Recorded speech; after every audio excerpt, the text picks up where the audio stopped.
Introduction. Hi there, welcome to our whiteboard animation on heart attacks. Today, we'll be exploring what a heart attack is, what causes it, and the symptoms you should watch out for. So let's get started.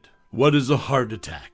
A heart attack, also known as myocardial infarction, is a medical emergency that occurs when the blood flow to a part of the heart is blocked. The blockage is usually caused by a buildup of plaque, which is made up of fat, cholesterol, and other substances in the arteries that supply the heart with blood. Causes of a heart attack. The most common cause of a heart attack is coronary artery disease, which is a condition where the arteries that supply the heart with blood become narrow and hardened due to the buildup of plaque. Other causes of a heart attack include smoking, high blood pressure, high cholesterol, obesity, and diabetes. Symptoms of a heart attack. The symptoms of a heart attack can vary from person to person, but some of the most common ones include chest pain or discomfort, shortness of breath, lightheadedness, nausea, and sweating.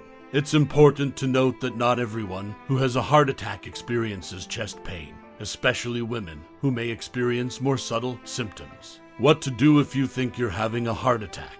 If you experience any of the symptoms of a heart attack, it's important to seek medical attention immediately. Call 911 or your local emergency number right away, and if you have aspirin nearby, take one as it may help reduce the damage to your heart. Prevention. To reduce your risk of having a heart attack, it's important to maintain a healthy lifestyle.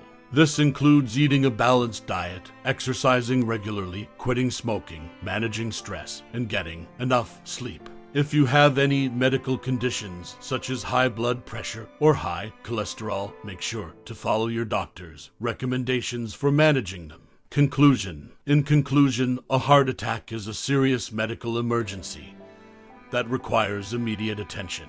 Knowing the symptoms and risk factors can help you take the necessary steps to reduce your risk of having a heart attack. Remember, prevention is key to a healthy heart. Thanks for watching.